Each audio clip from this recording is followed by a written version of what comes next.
Welcome to our weekly discussion, Moral Side of the News. I'm Shawn Kaelin with the WHAS Crusade for Children.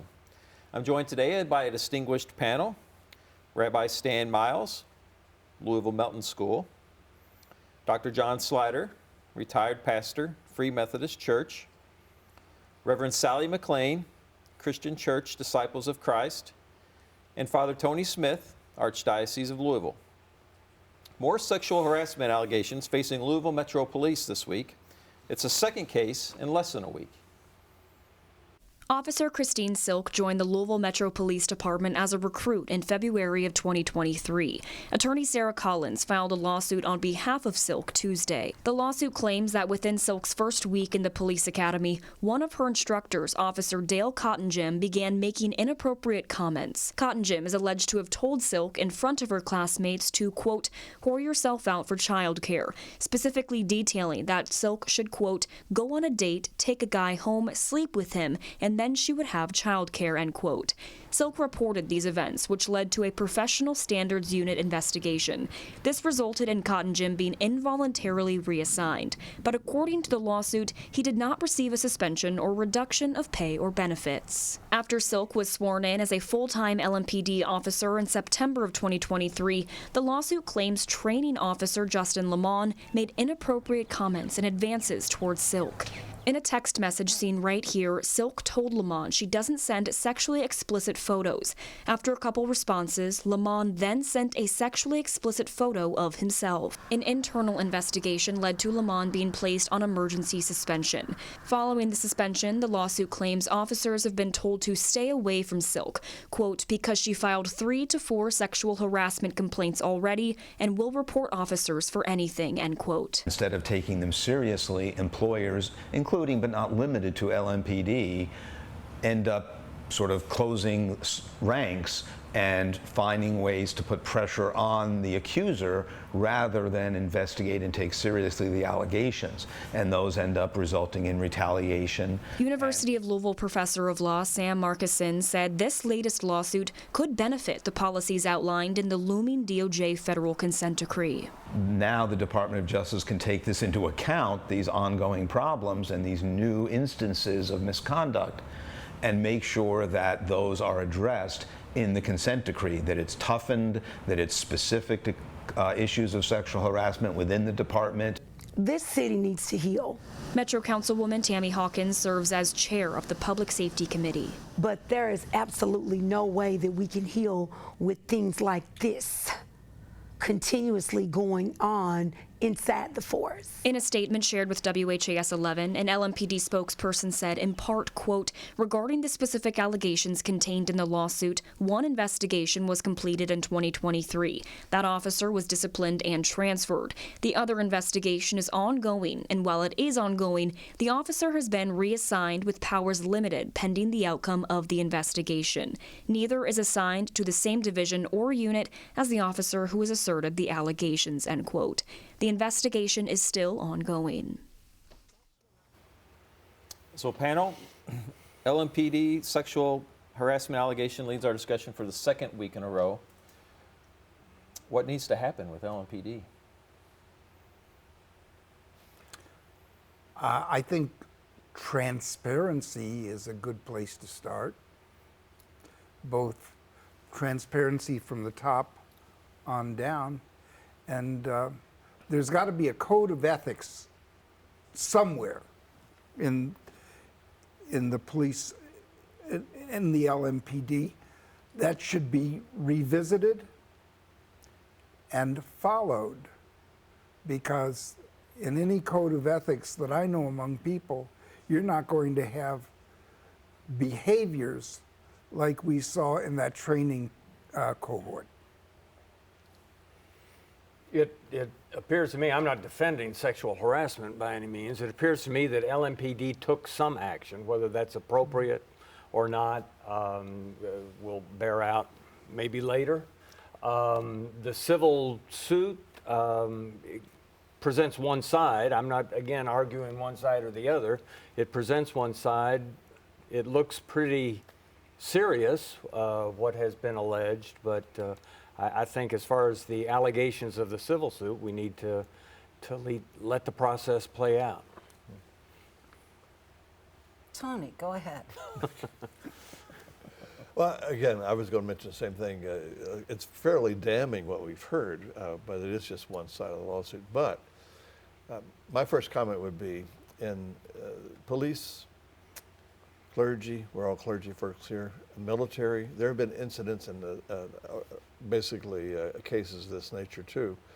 And we are, in a sense, even though it's not, as you say, code of ethics, I think we are called to a greater, higher standard than most just the folks that we serve. I mean, no one should be doing this, but still, especially when you have someone who is protecting life, whatever, through the law, someone who's presenting the religious fervor of the faithful.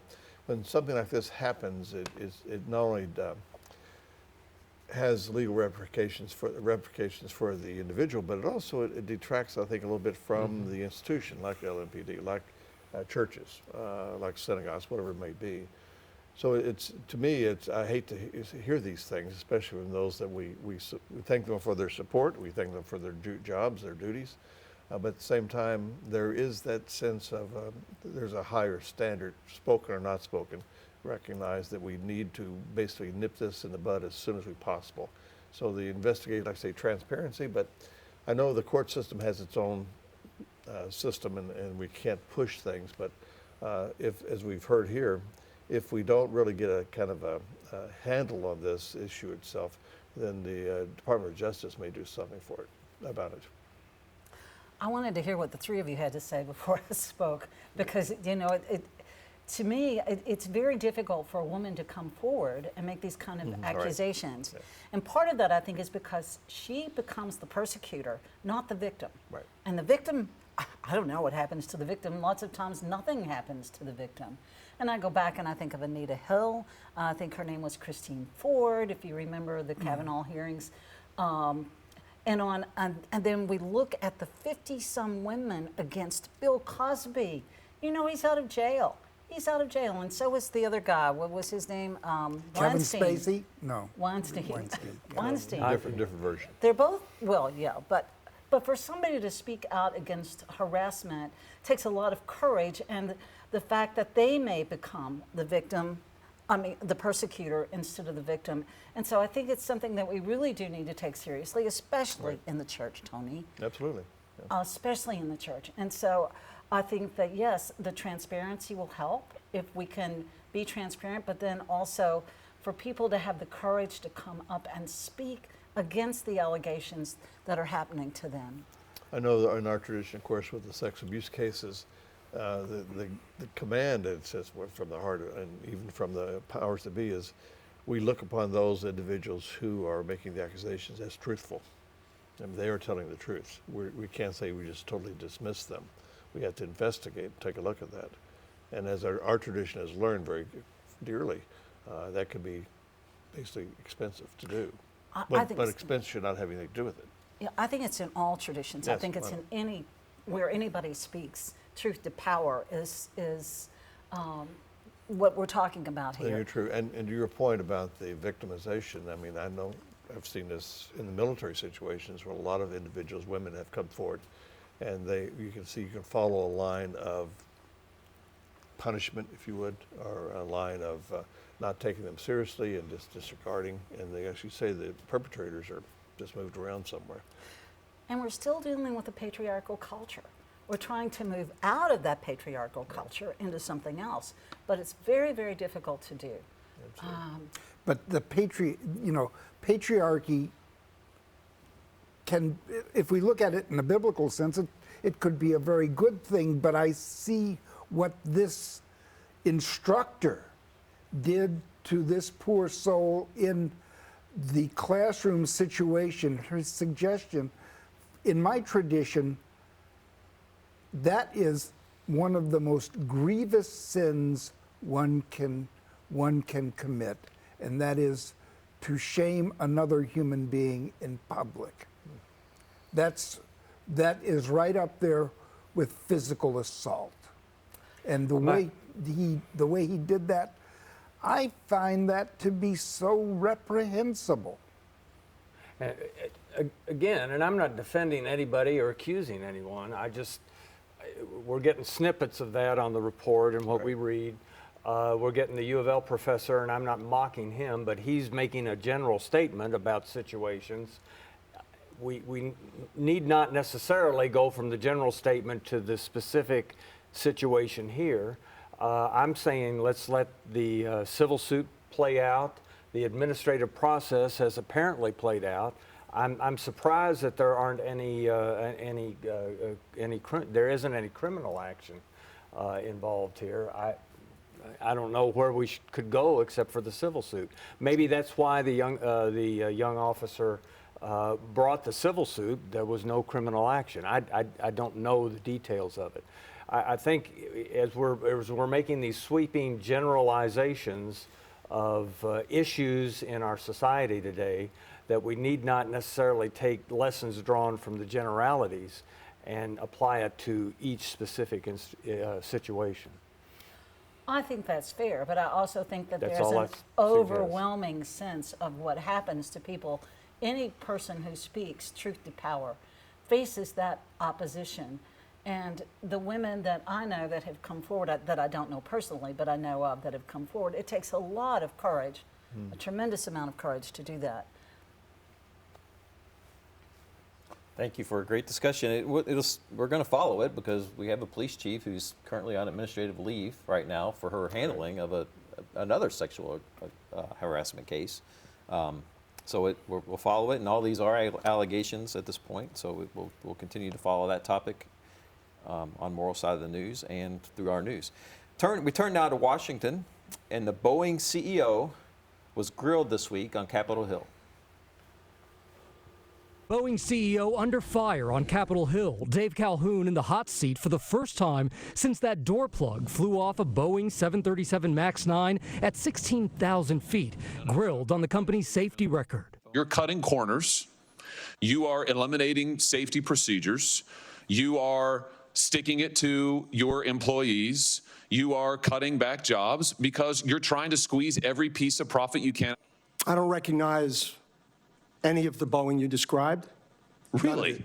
And I want to assure... You don't recognize the Boeing that has airplanes falling out of the sky, that has had 2 Maxes crash, that has had pieces of doors fall out of the sky? This as a new whistleblower comes forward. Sam Mohawk, a Boeing quality assurance investigator, alleging faulty parts that are not up to standard are being installed in new planes, warning it could lead to a catastrophic event. Boeing and Calhoun himself say they are reviewing the claims and that they encourage employees to report all concerns. But when asked if he has personally spoken with any of the whistleblowers, I have not directly spoken to any of the whistleblowers.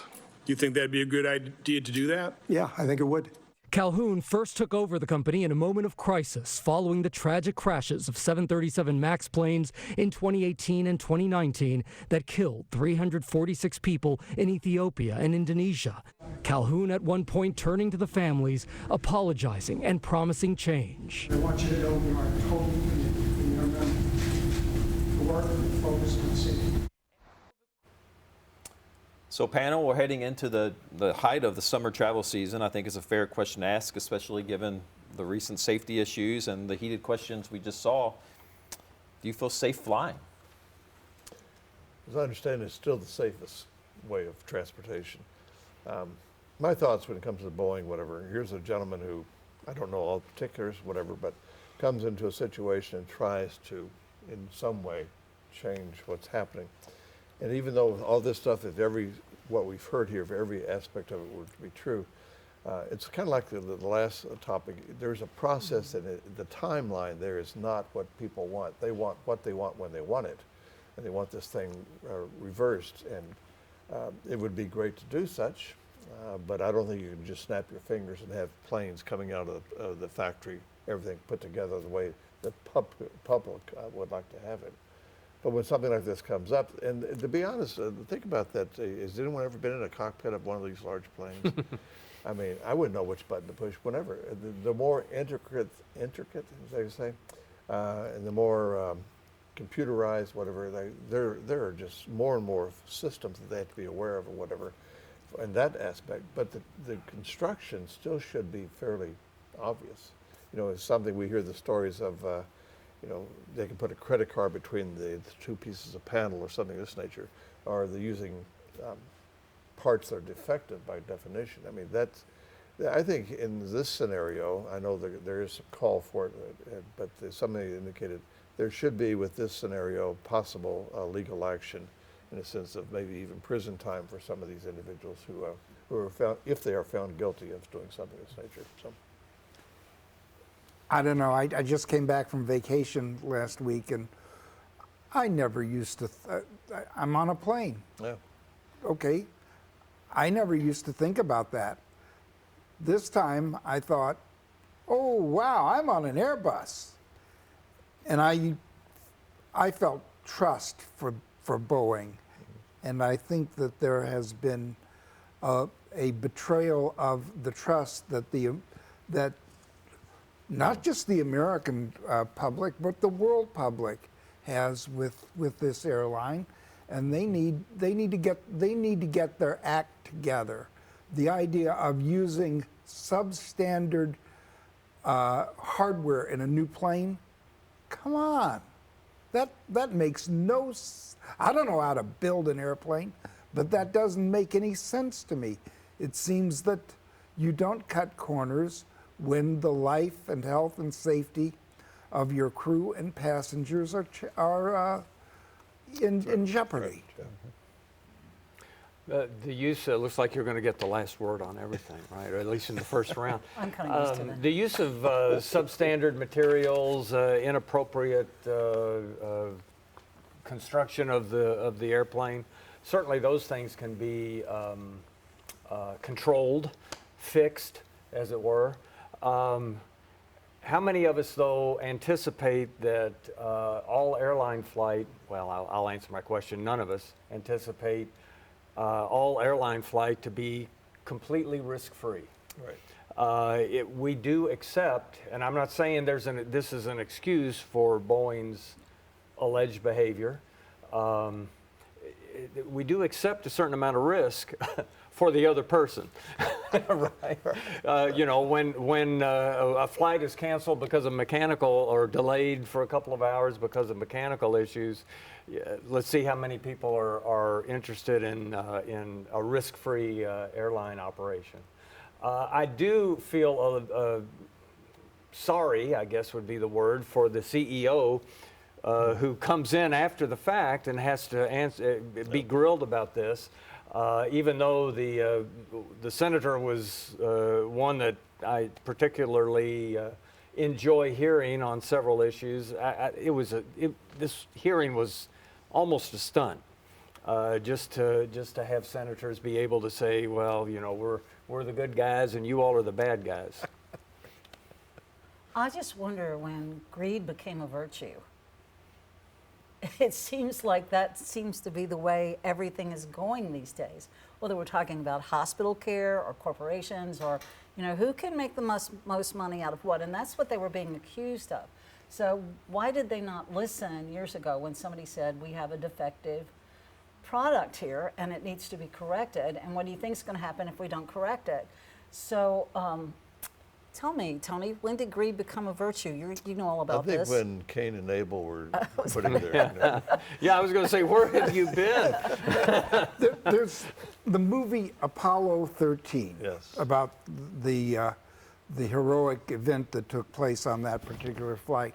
I remember two characters, once it happened, discussing their situation, and one turns to the other, says, you know, I always was worried that the company that built this was the lowest bidder. Yeah, yeah. Well, and the increasing demand for seats on airplanes. Right. Pushing aircraft out. If we don't want to fly, that'll solve the problem. Yeah. We won't have aircraft falling out of the sky. And Tony talking about all the bells and whistles in the cockpit. Oh, heavens, I mean, yeah. all you've got to do is look at your dash in your car and try and figure out Absolutely. what's doing what when you're don't use half driving, my because you're buttons. trying to figure Yeah. out, you know. Oh, yeah. You don't use half. I don't use I half of haven't them. figured out half what the car does. But to the point about automobiles, you know, I get the Consumer Reports, not to put a promo in for it, but every issue they have all the recalls of automobiles. Well, wouldn't it be interesting if we recalled the planes in a sense of Boeing, as I understand, they did on the 737 MAX, right. I believe. But isn't Boeing also, isn't that the one where the folks are at the space station, they can't come home right now because Boeing is, isn't that the Boeing? Starliner? Isn't that Boeing? Yeah. Trying to figure out what's going on there. They can't even come home yet because of the. They're saying another week, aren't they? That's what I heard today. But it's a week overdue. I mean, well, yeah, right.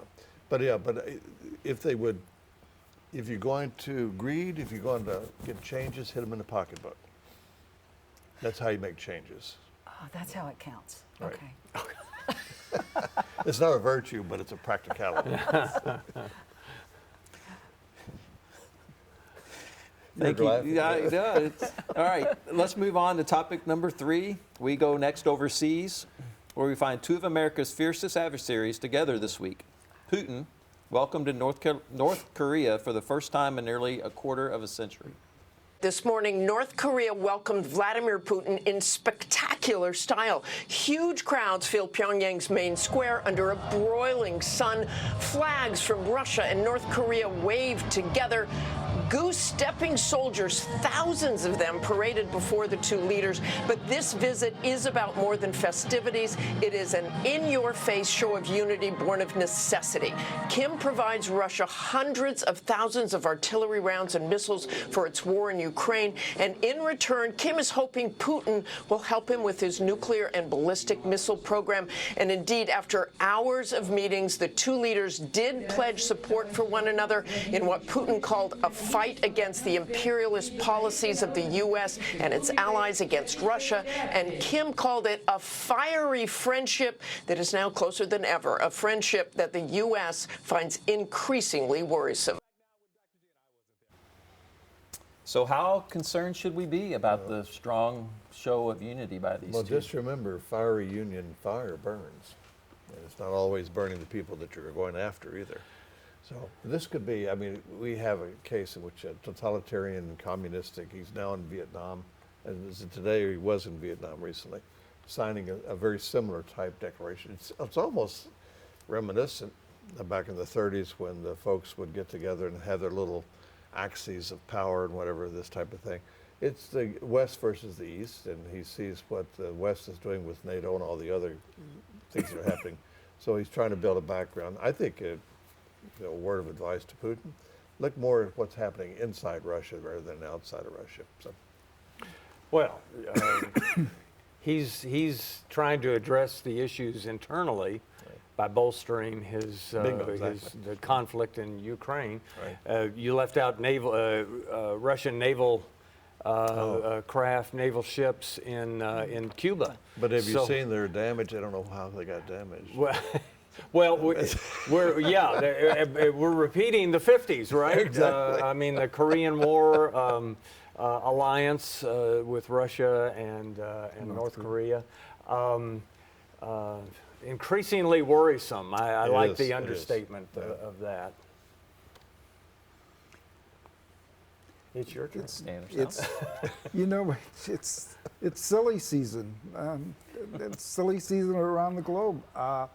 I am disturbed when those 2 get together because it bodes ill for the world, and I worry about the people in Ukraine fighting that war over and over again, and I worry for them and for their future. I really don't know what to say. It's kind of difficult to imagine, and yet it's not difficult to imagine what can happen. And so, regrettably, I mean, I watched the ceremony, which I thought was outstanding. It was just like being at the Korean Olympics, remember, where everybody did the same thing all at the same time. I was just teasing Tony and said they can't be Catholic because they're so uniform in what they're doing. But, it is kind of scary to think that you have 2 world leaders, 2 powerful world leaders, who are obviously dictators, making such a commitment to one another. And I don't know what that will do with Ukraine, except give Ukraine the Russians more firepower against Ukraine. So, as if Ukraine hasn't endured enough already. Well, with the reports coming from the Ukraine situation, the technology of the Russian missiles or weaponry seems to be lacking a little bit, more pomp than circumstance. Since, like again, Cuba, what's pulled into Cuba, but look at their their submarines, whatever like that. They're junkers. As far as the missile situation, some of the they are blasting Ukraine with missiles they've gotten from other countries and drones from other countries, not their own construction, because their construction is not that good. That doesn't solve the issue, whatever. Like they still can kind of kill and hurt people with that. But no, it is individuals getting together, making their own little coalition together. See, I find it interesting though. The question in my mind is, we don't know the particulars, obviously, with this, but supposedly this is a non-aggression, and it says that they are pledging to come to one support with any kind of aggressive activity from the West. Correct. Now, does that also mean, we just spent, Europe just spent how many billions of dollars that was interest from the Russian money that they've been holding in account to Ukraine? Is that considered aggression that now Korea could come into it? I mean, there's all kinds of, we don't know what is said. We need to know. So. These two actors get together, it's not good. Oh, no, absolutely. And it threatens peace in this world, Yep. whatever we have of it. Let's end on a high note, saving the best for last. Oh, okay, good. Crusade 71 was just a couple weeks ago. Take a look at the 5,000,025.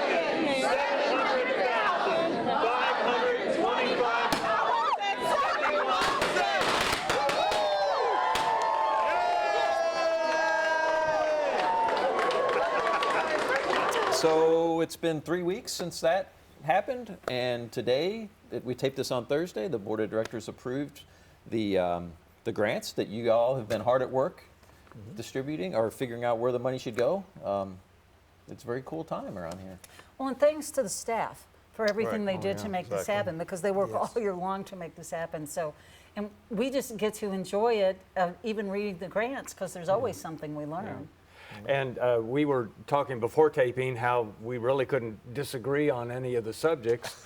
I want to come four square in favor of the Crusade and what our community does. All right. Yes, Shawn, yay we for them agree. and blessings as well. That's a first, John, maybe a second. Well, Maybe. you can work on it. I can, or you can. I'm sorry, John.